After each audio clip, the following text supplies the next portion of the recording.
Hello, 911? Hey, please help me. Somebody's trying to get in my house. What are they doing? They've tied my front door and my side door, and now they're trying to break in my back gate. Please hurry, please. Ma'am, they're coming out. They're coming out. It just broke in. It just broke? Yeah, they broke my exterior door. Okay, yeah, I've got them coming out there. They're coming out as fast as they can. Yeah, you don't need to answer anything. I'm going to stay on the line with you, okay?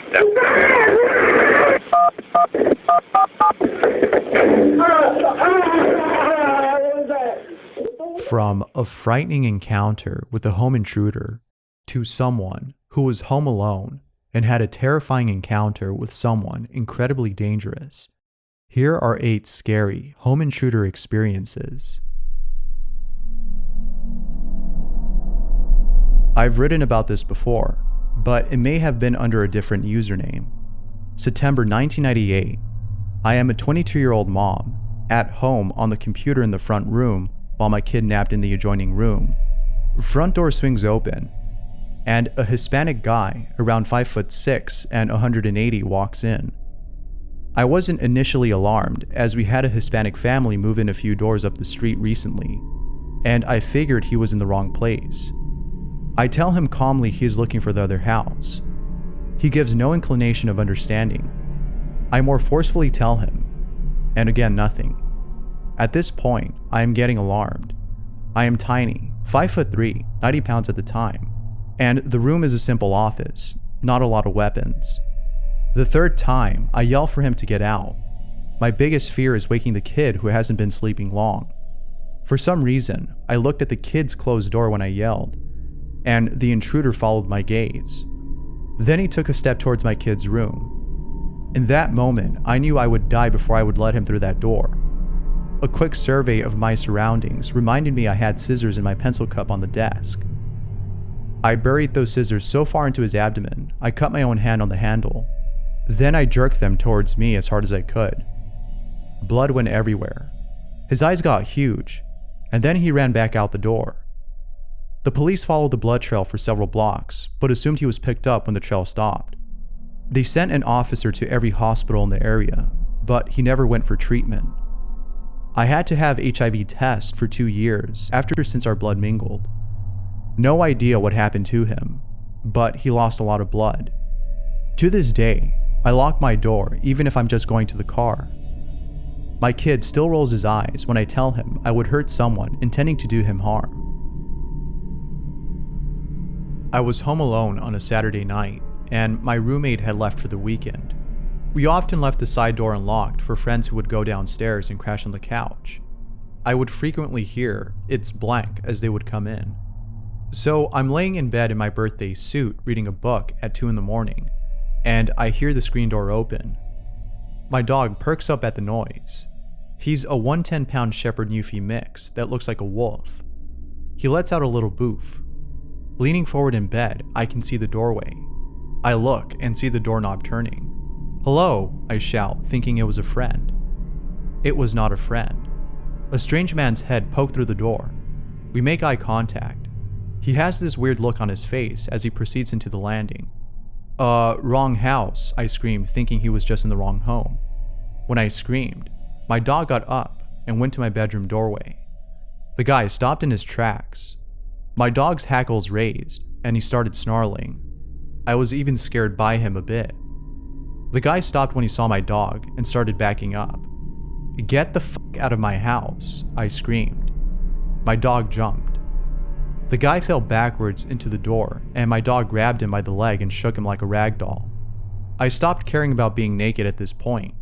I jumped out of bed and threw on my housecoat while this guy was screaming bloody murder. Blood all over the floor. I grabbed my dog's back leg and sat down on the floor trying to hold on to him. The guy stumbled to his feet and grabbed the doorknob before looking back. He took a glance at me with my robe hanging open and my dog still snarling at him. "I will let him go," I screamed again. My dog jumped and I did my best to hold on, but one leg got out of my grasp and he lunged at the guy. The guy finally turned and fell out of the door. I immediately got up and locked it. There's blood all over my floor. My dog's fur is still raised as he stands at the door growling. I called the police. They came, took a statement, and left. I never found out what happened to the guy. I took my dog to the vet and he was fine. I never left the side door unlocked again. I've never been so thankful for my dog.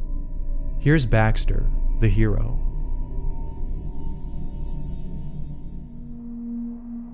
I was 12 years old, hanging out with my dad watching a movie at around 1 in the morning. All of a sudden, there is pounding on the door.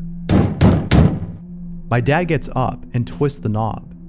As soon as he does, the door flies open, and a mountain of a man throws the door open. My dad is pretty big himself, but gets knocked to the floor, but happens to grab the guy's shirt on the way down. They start wrestling and fist fighting in the entrance of our doorway. I'm standing at the top of the steps looking down and watching all this in slow motion. My dad starts screaming to get his shotgun out of his closet. I run upstairs, grab the shotgun, run back to the top of the steps, and pump around into the chamber. Immediately after hearing the sound, the guy tries to run away, but my dad holds him down on the ground. At this time, my neighbors had heard the yelling and scuffle and ran over. They call the police while my dad is holding this guy against the ground, and me, a 12-year-old kid, aiming a shotgun at the back of this dude's head. The police end up coming with their guns drawn, and I put the shotgun on the sidewalk. The guy ends up getting arrested, and supposedly had just gotten out of jail for a strong-arm robbery and battery. I can't even imagine what would have happened if I had been alone, considering my dad has worked third shift my entire life. But it just happened on one of his nights off. My dad was literally a superhero to me after that day. Whether or not this was an attempted murder is up for debate. It was 1 in the morning, and I was home from college. My brother was a senior in high school, asleep in his room. My mom in her bedroom. I heard the utility door to the back of the garage struggle to slowly open. So I assumed my brother was trying to sneak out. I texted him, got no response. I then heard the door shut. I left my bedroom and went to his to see if he had left, but he was asleep in his bed. I walked up to the bed and said, "Wake up, someone is in the house." It was weird because I was the only one awake hearing these things, and I didn't have much time to process it. But I just knew something was off.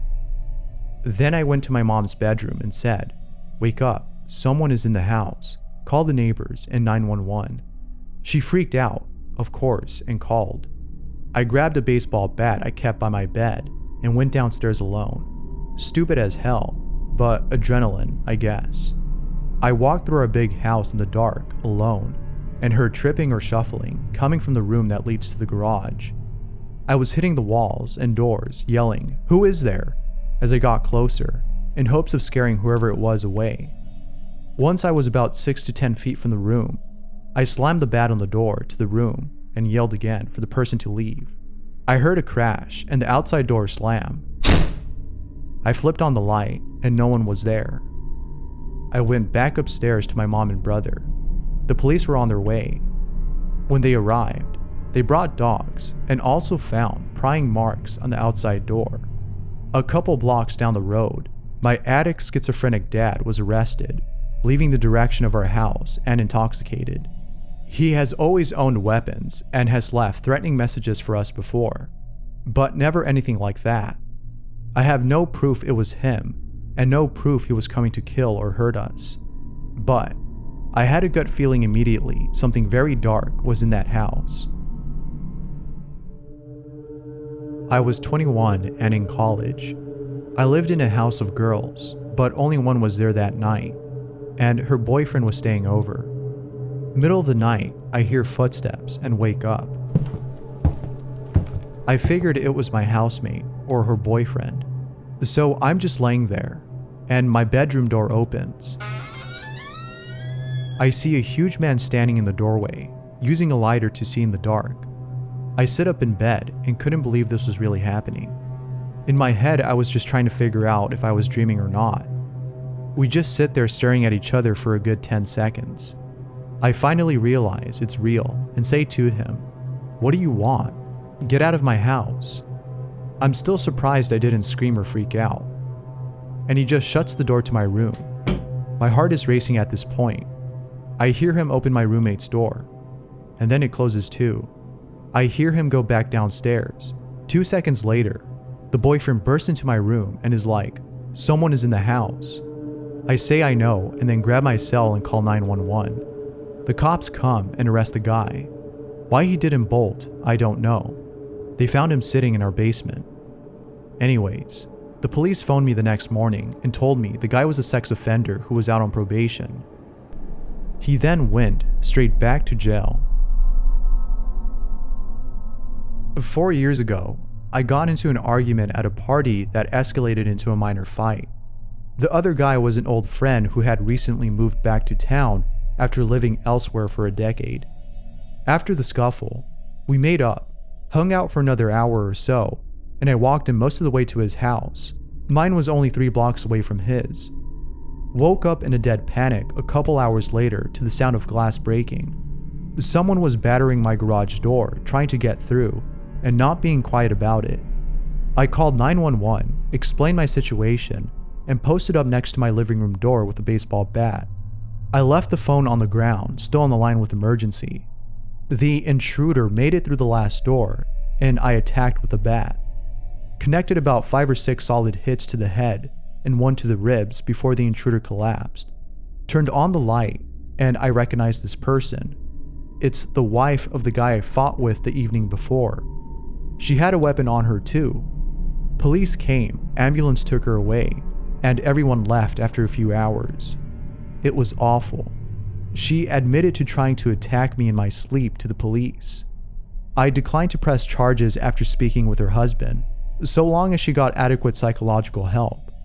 She spent 2 months in ICU, but ultimately pulled through. She's been nothing but a nightmare to everyone I know since then. I was 14 and home alone. We were living in a crappy part of nowhere in Knoxville, Tennessee at the time. Someone drove up and knocked on our sliding glass door. I was nervous, but I stayed silent. Then they tried to force the door open, but it was held shut with a pole.